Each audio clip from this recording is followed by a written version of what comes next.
السلام علیکم ورحمۃ اللہ وبرکاتہ۔ دریا میں کمبل، ایک سبق آموز کہانی۔ ایک شخص دریا کے کنارے کنارے جا رہا تھا۔ اسے کوئی چیز تیرتی ہوئی نظر آئی۔ کچھ صاف نظر نہیں آ رہا تھا۔ یہ چیز کیا ہے؟ غور سے دیکھنے پر اس شخص کو محسوس ہوا یہ چیز دراصل ایک سیاہ رنگ کا کمبل ہے۔ اس شخص نے سوچا کہ یہ کمبل کسی کشتی میں سفر کرتے ہوئے مسافر کی غلطی سے دریا میں گر گیا ہے، اور چونکہ ارد گرد کوئی نظر نہیں آ رہا ہے، اس لیے وہ کمبل لینے میں حق بجانب سمجھا۔ وہ ابھی سوچ ہی رہا تھا کہ کمبل کو کیسے حاصل کرے، اچانک کچھ دور سے ایک آدمی آتا ہوا دکھائی دیا۔ اس شخص نے سوچا کہ اس سے پہلے وہ دوسرا آدمی آنے سے پہلے میں کمبل کو لے لوں، اپنا حق جتانے دوں۔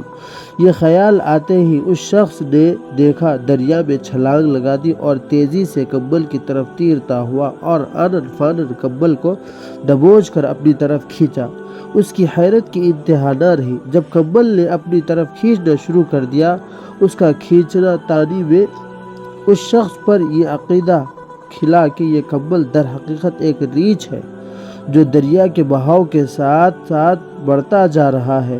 ریچھ سے جان چھڑانے کے لیے اس شخص نے ہاتھ پاؤں چلانا شروع کر دیا۔ اس دوران وہ دوسرا آدمی بھی کنارے تک پہنچ چکا تھا۔ جب اس نے کمبل والے شخص کو دبوتے ہوئے دیکھا تو چلا کر پوچھا، کیا تمہیں تیرنا آتا ہے؟ جواب دیتے ہوئے اس شخص نے بھی چلا کر کہا، ہاں، لیکن یہ کمبل مجھے تیرنے نہیں دے رہا ہے۔ اس آدمی نے دوبارہ چلا کر کہا، اس کمبل کو چھوڑ دو اور کنارے کی طرف آ کر اپنی جان بچاؤ۔ ڈوبنے والے نے بے بسی کے ساتھ کہا، میں تو کمبل چھوڑ رہا ہوں، کمبل مجھے نہیں چھوڑ رہی ہے۔ ٹھیک اسی طرح آج ہم لوگ بھی دنیا کے دریا میں بہتے کمبلوں سے چمٹ گئے۔ جب ان کی حقیقت آشکار ہوئی تب کافی دیر ہو چکی تھی، کیونکہ ان کمبلوں نے ہمیں لوگوں کو دبوچ لیا۔ ایسے ہی مزید واقعات سننے کے لیے ہمارے چینل کو ضرور سبسکرائب کر لیجیے۔ السلام علیکم ورحمۃ اللہ وبرکاتہ۔